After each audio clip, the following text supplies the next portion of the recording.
And moving on to education matters, secondary school principals have been warned against attempts to increase school fees. Education Cabinet Secretary Professor George Magoha has denied claims that he had okayed increment of school charges, saying no institution shall charge parents more than 53,000 Kenya shillings for the whole year.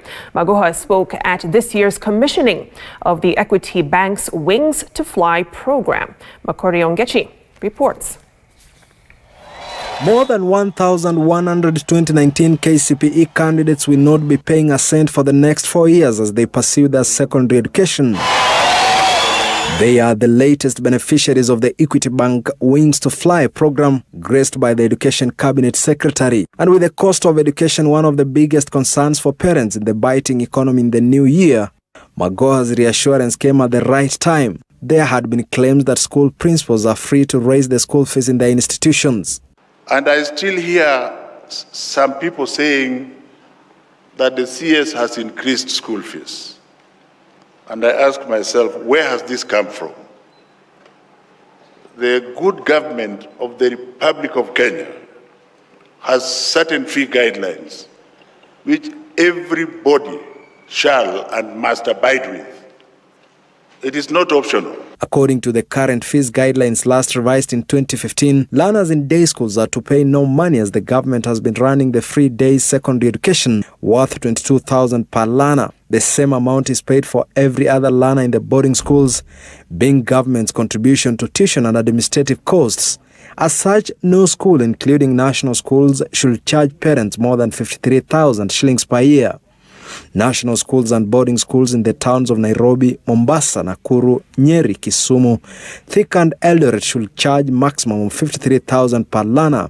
These are schools in Category A. For other boarding schools, including extra-county schools outside the said towns, parents will be required to pay up to 40,500 shillings. In recent years, school heads have been up in arms claiming the parents' contribution is not sufficient to run their schools at a time the 100% transition campaign is stretching schools' resources. To the head teachers out there and the principals out there, every child shall be given unfettered access to school as required by government. If there are financial issues, those will be discussed later.